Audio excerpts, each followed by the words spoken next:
Good morning, traders. From Chicago, it is 8 a.m.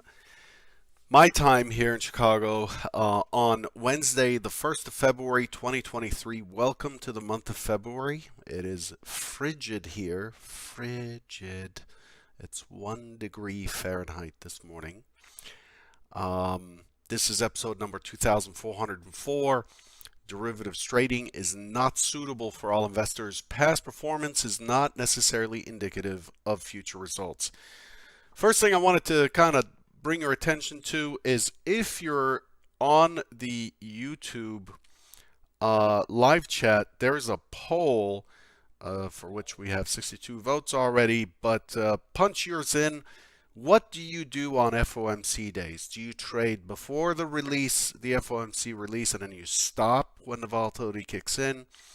Do you just not trade before because you feel it's not choppy or something, and then you trade once the volatility hits, once the release is done?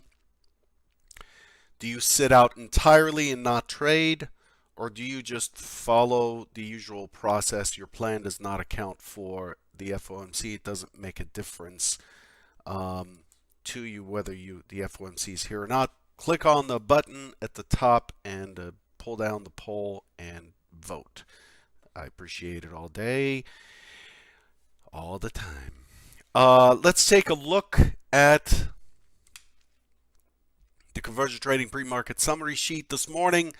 Yet again, we're opening in a mixed market. We're sitting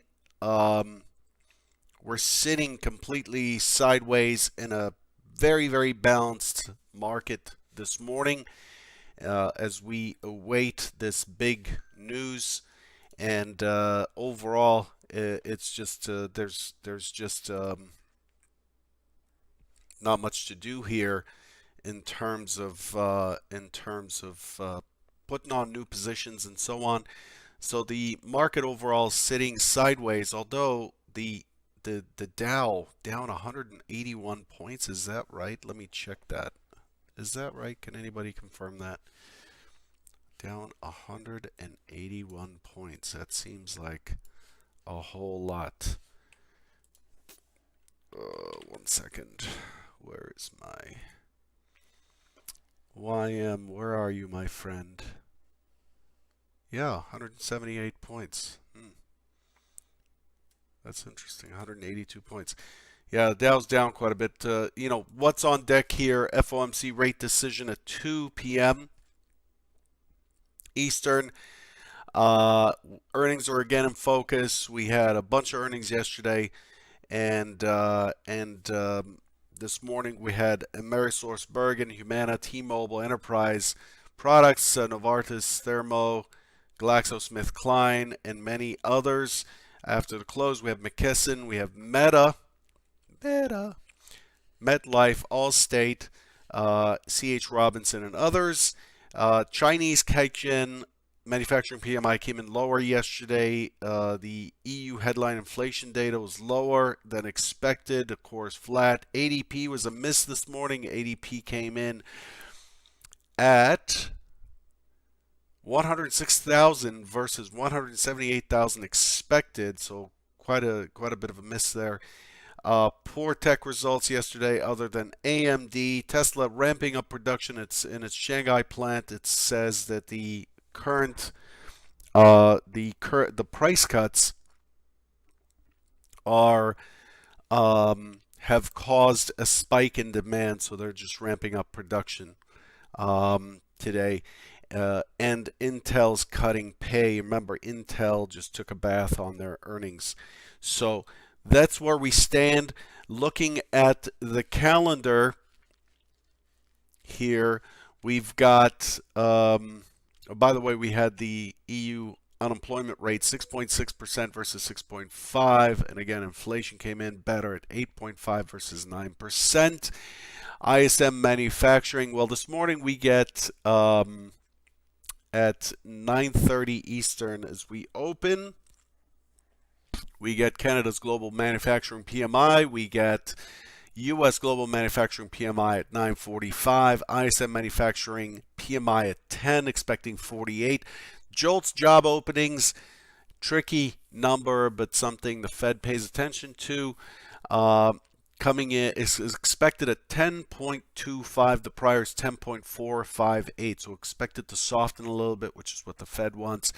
ISM manufacturing employment at 10, and then crude oil is at 10:30, with the Fed rate decision at 2, the press conference at 2:30, and that's what the day holds for us.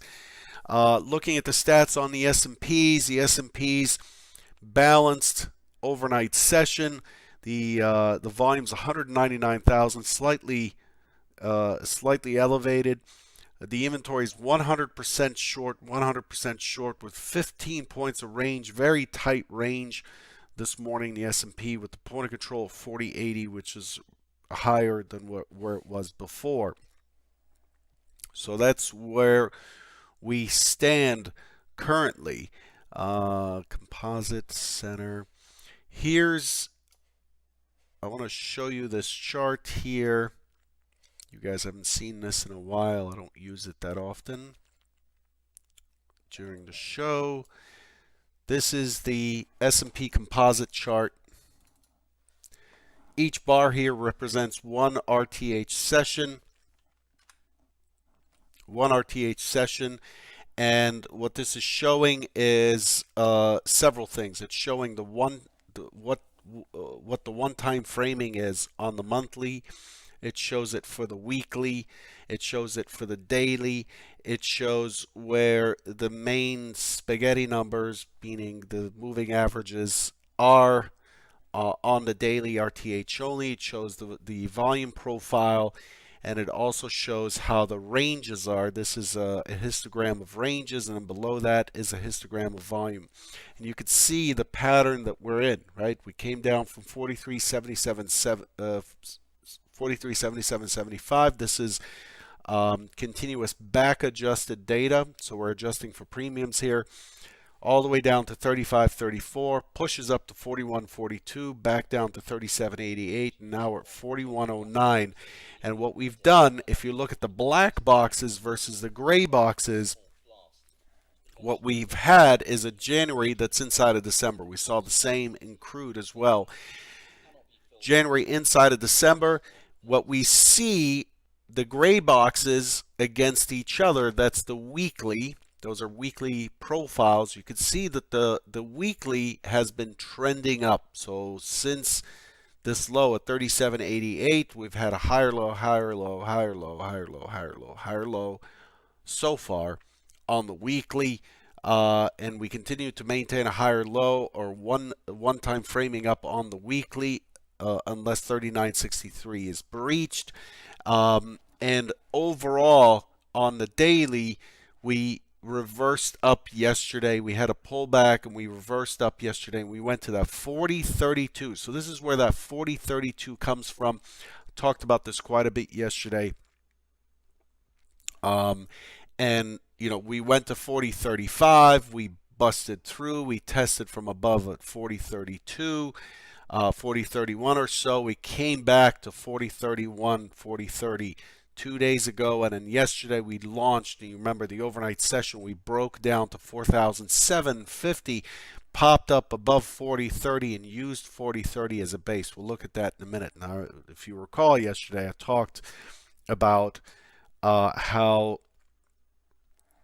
the 40.30 is the line in the sand, and it's likely to be choppy with an upward skew. And there's a fair amount of resistance above in that 63-65 area. If it takes that out, then we're looking for 4,100. Right? That was the key plan for yesterday. So this composite just shows you what the flow of information is. The points of control rising. Look at these weekly points of control. So let's pick this. So if we look at the the pink lines, those are points of control. The points of control are rising. This is a market that's accepting higher prices. And so the trend is relatively strong here, is what this is saying. Let's take a look at, looks like I lost my,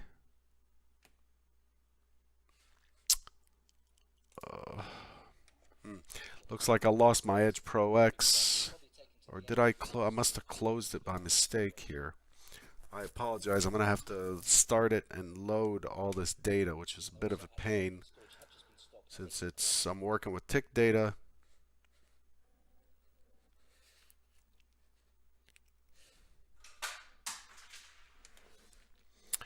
Ugh, man, that stinks. Just... All right. Well, we're going to have to wait for this to load. Here's the S&P here. S&P, if you recall from yesterday, let's pull this in. Yesterday, dropped through. What's going on here? All right. Drop through 4,750, consolidates, but this line right here, this line here is the 40, that 40-30, the 40-30 line.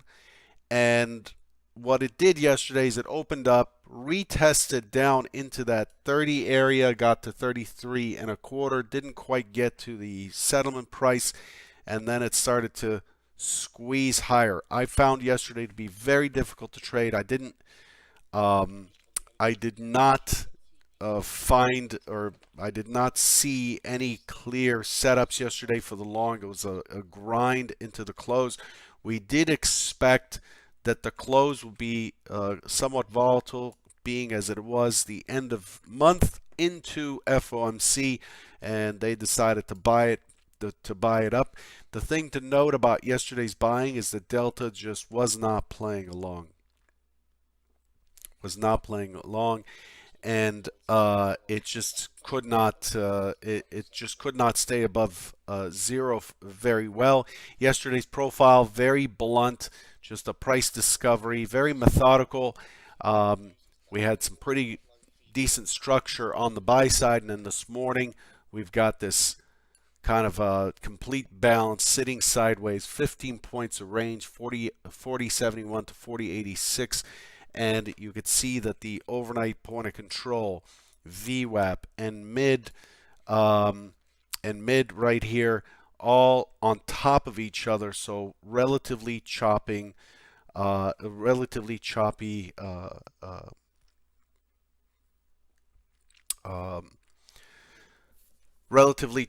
trade. Okay, so we expect the open to be quite choppy. Sorry, my head is in many different places this morning. So that's that. Let's take a look at the big picture and what we've done. Here's the TPO chart. These charts have to kind of reload. Here's the TPO chart. If you look at this, how this thing has kind of been moving, again, like we showed on the composite, it's, we've got this composite here going all the way back to 43.77 high or something like that. It comes in from much higher. You can see that we're actually migrating away from what we would consider to be balanced. That's a 39.90 area that we've been talking about quite a bit. We're kind of moving away from it. We'll see what the Fed does this morning, this afternoon. The Fed is essentially expected. The Fed is essentially expected to give credit to the progress that's been made on inflation so far, that inflation is kind of tamping down. So they and we start to see. We're starting to see some effect from the action that they've been taking, so they're going to take credit for that, but they're also likely to be hawkish.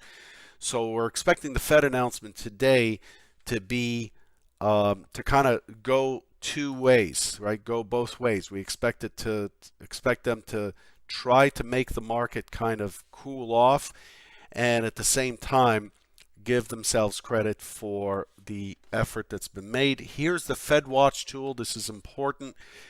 The Fed Watch tool yesterday was at 99%, 99.1% that they would raise by 25 basis points. The current target rate's 425.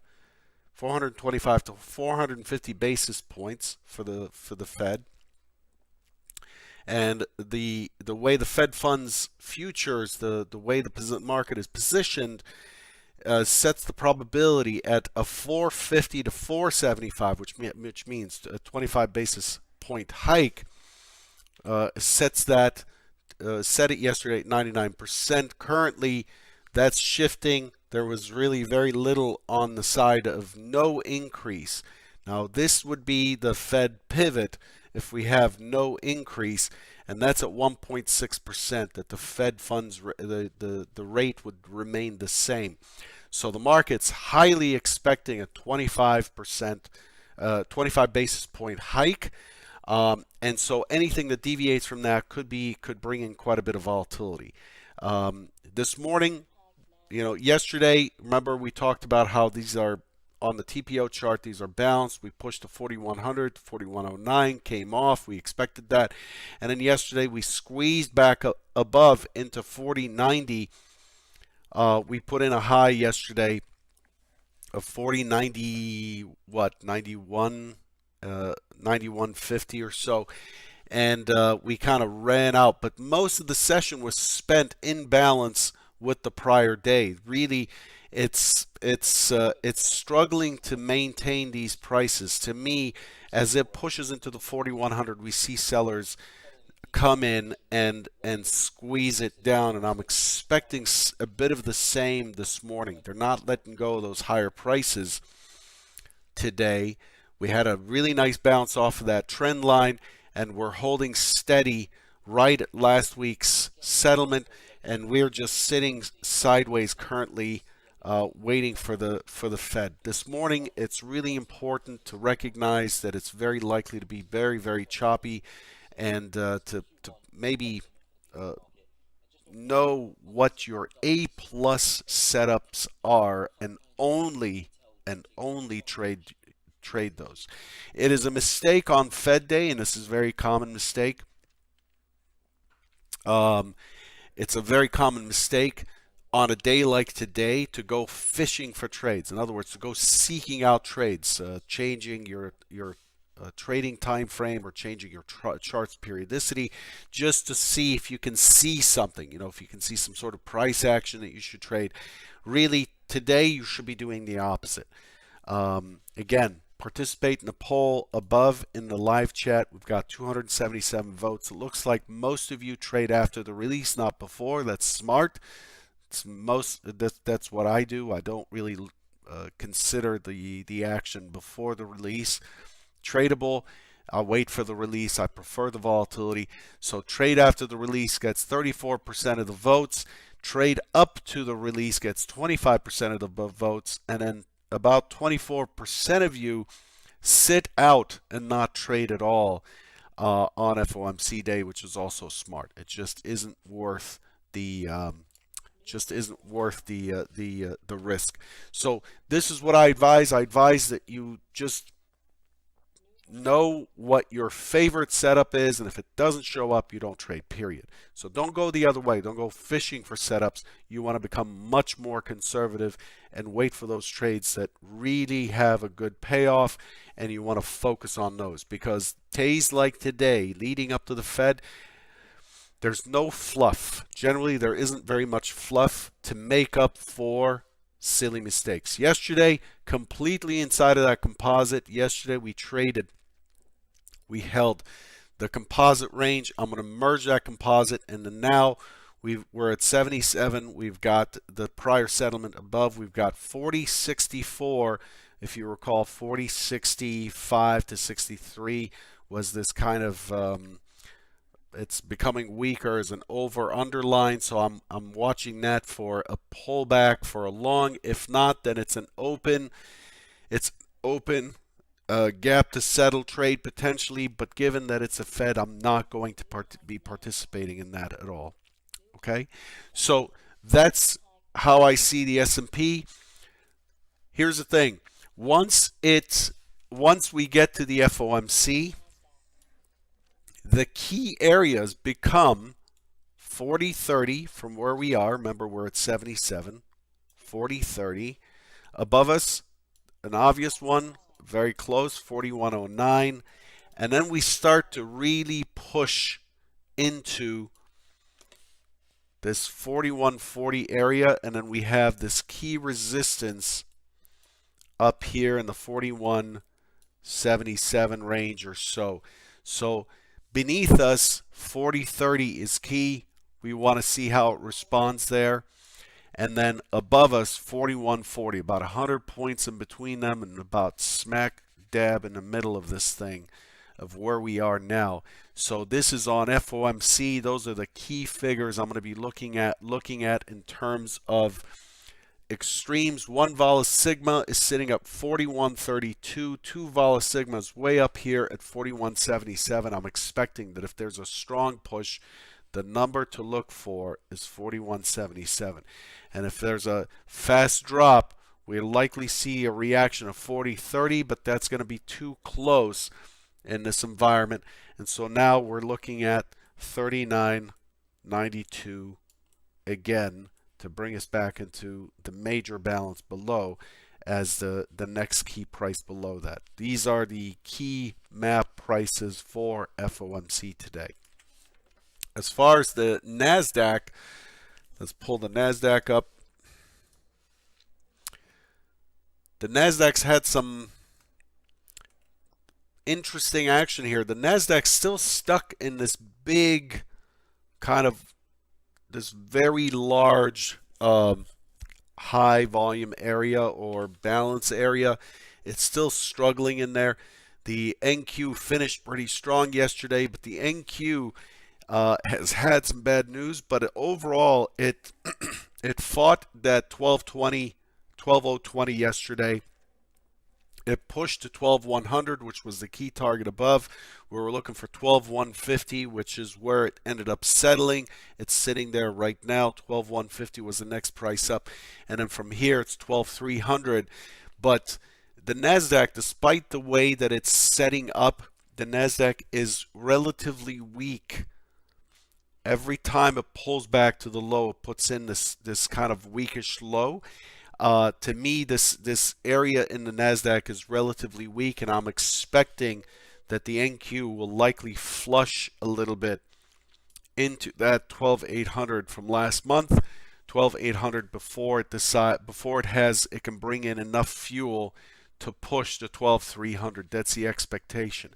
The NQ is kind of holding on by a thread, in my opinion. It can easily be pushed. Easily be pushed to the downside. It's not very stable from what I see. Settlement is not the same thing as the close.